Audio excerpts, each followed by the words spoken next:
Bismillahirrahmanirrahim. Mampukah seseorang berdialog dengan dirinya, dengan ruhnya?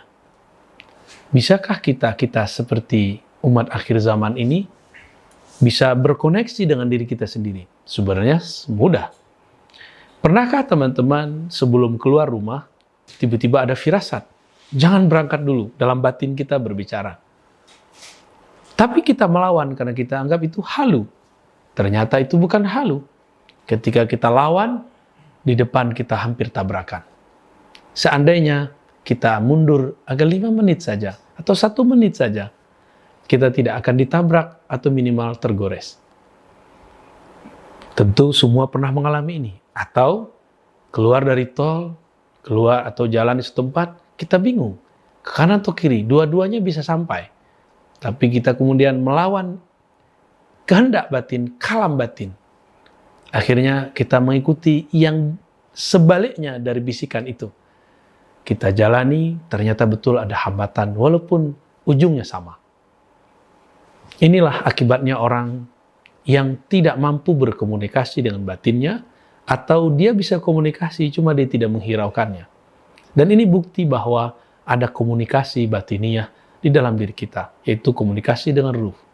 Jika akal komunikasi dengan makna-makna, lidah dengan suara-suara, kolbu dengan rasa, ruh dengan sirnanya semua rasa. Itulah kemudian musyahadah, memandang kepada sumber semua rasa. Sahabat-sahabat yang bukan Allah, di dalam Al-Quran, adakah hal-hal yang berkaitan dengan itu, bahwa Allah berbicara kepada ruh seseorang, atau seseorang bisa berkomunikasi dengan ruhnya? Karena kalau seseorang mampu mengenal dirinya, komunikasi dengan ruhnya, dia akan mampu berkomunikasi kepada sang penghembus ruh, yaitu Allah Subhanahu wa Ta'ala.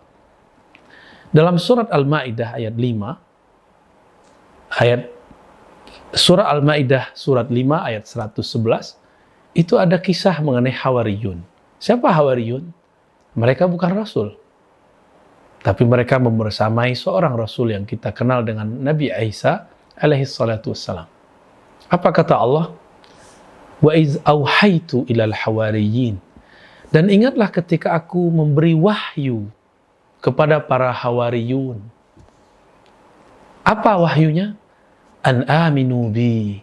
Agar mereka beriman kepadaku. Berimanlah kepadaku dan Rasulku.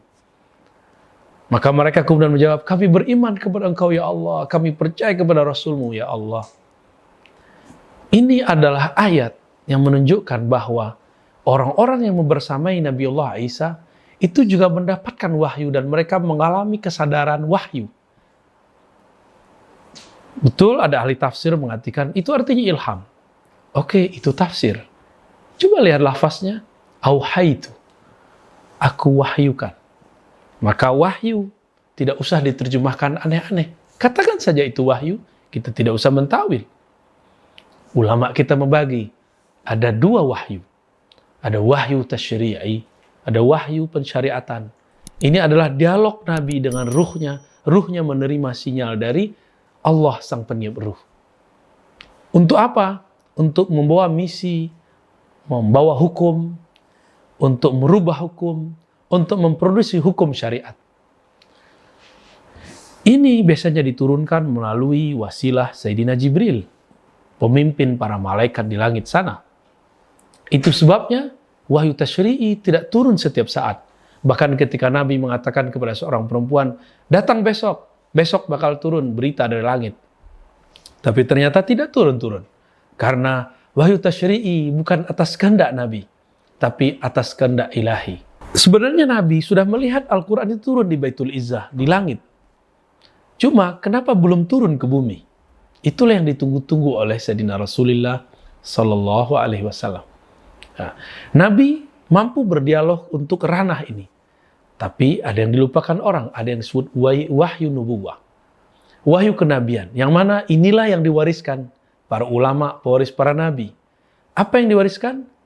Adalah wahyu nubuwah. Kemampuan berdialog dengan ruh.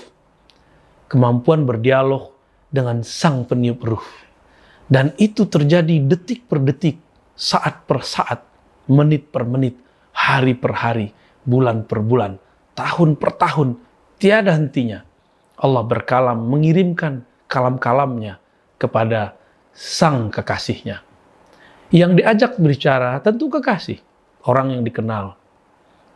Mereka itu adalah orang-orang yang sudah menjadi ahlullah, keluarganya Allah. Khalilullah, temannya Allah. Habibullah, kekasihnya Allah.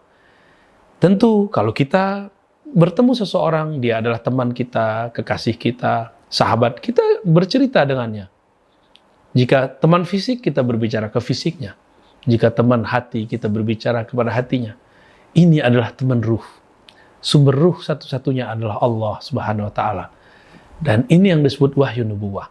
Yang belakangan oleh ulama ahli akidah karena mereka sangat hati-hati, mereka merubahnya menyebut dengan kata ilham. Ilham Rabbani. Padahal dalam kitab-kitab terdahulu, ilham itu maksus bil malak. Itu dikhususkan jika datang dari malaikat. Tapi kita berdamai saja. Supaya tidak salah faham, kita sebutlah wahyu nubuwah itu dengan sebutan ilham Rabbani. Ilham bisikan-bisikan, kalam-kalam, obrolan-obrolan Allah kepada kekasih-kekasihnya. Jadi bisakah kita berdialog dengan ruh? Bisa. Jadilah terlebih dahulu kekasihnya sang peniup ruh. Maka kita akan bisa berbicara dengan ruh. Mari meminta kepada Allah, berdoa kepada Allah, agar membantu kita mengenalkan diri kita kepada hakikat diri ini, sehingga kita bisa berbicara dengan sang maha diri, Allah Subhanahu wa Ta'ala. Sallallahu ala sayyidil wujud, sayyidil kaunain, sayyidina Ahmad, sayyidina Muhammad, walhamdulillahi rabbil alamin. Alhamdulillahi rabbil alamin.